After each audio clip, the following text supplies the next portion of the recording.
Magandang hapon po sa lahat. Luzon, Visayas, Mindanao, kung saan kayo dako na mundo po tayo nagbabalik dito sa aking munting channel. Samuel Soriano TV 29 para mag-discuss ulit ng another coins. At ito po ay ating hilig. Mangulikta ng bariya, kaya tayo nandito nagsiselling ng kanilang mga halaga.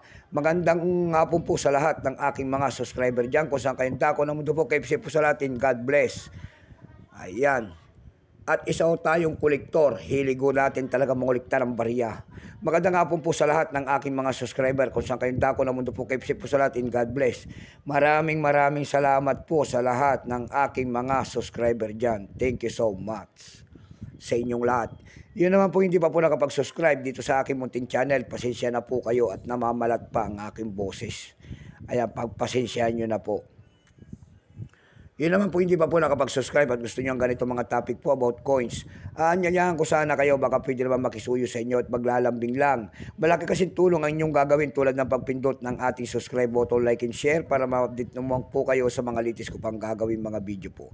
Ang pag-usapan po natin ngayon ay mga bulinggit po. Ayan, pera po ng BSP. Ayan. Year 2008. Ayan. Kung tawagin ng iba ito po ay semi-hard to find na. Ayan. Sa hirap nga namang hanapin na mga ganito mga bariya. 10 centimos po, nakapalog po sa BSP series. Ito yung mga tinatapon na sa kalsada, nasa balon-balunan na ng mga lupa. Itinatapon. Year 2008. Pagkatalikod naman po natin, makikita naman natin ang year 1993. And then Catwheel po, dyan po bumabase ang ating mga kolektor kung anong reverse o die ang isang coins. Bago tayo magsimula sa ating talakayan, kilalanin mo muna natin siya. Issue po, Philippines po, Peru Republic 1946 up to date po, type standard circulation coins. Years 1995 hanggang 2017. Value nito 10 centimos po, nakapalog po ito sa BSP series. Currency piso 1967 up to date po. Composition po nito ay copper plated steel. Mamagnet po yan. May bigat lamang itong 2.5 grams. May haba pong 17 mm. May kapal po naman itong 1.67 mm. Hugis po bilog. Orientation nito ay middle alignment. Number N-1683. Reference number KM-270-A. Kung tawagin ang kanya nasa likod, ito po ay sale of the Central Bank of the Philippines. Ito pong year 2008, dalawang variety po ang inilabas. Mayroon ditong isang variety po na 2008 reverse die 1, 0.7%. Itong atin po ay 2008 reverse die 2. Ito po ay 9% lamang.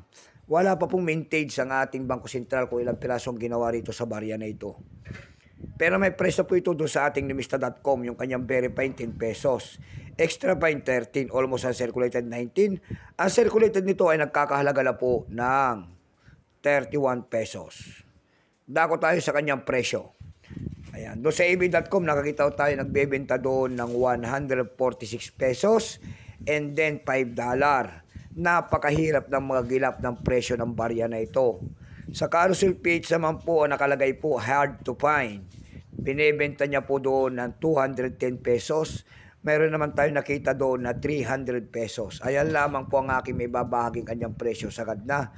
So hanggang dito na lamang po. Luzon, Visayas, Mindanao, kung saan kayo dako ng mundo po. KFC po sa lahat. God bless.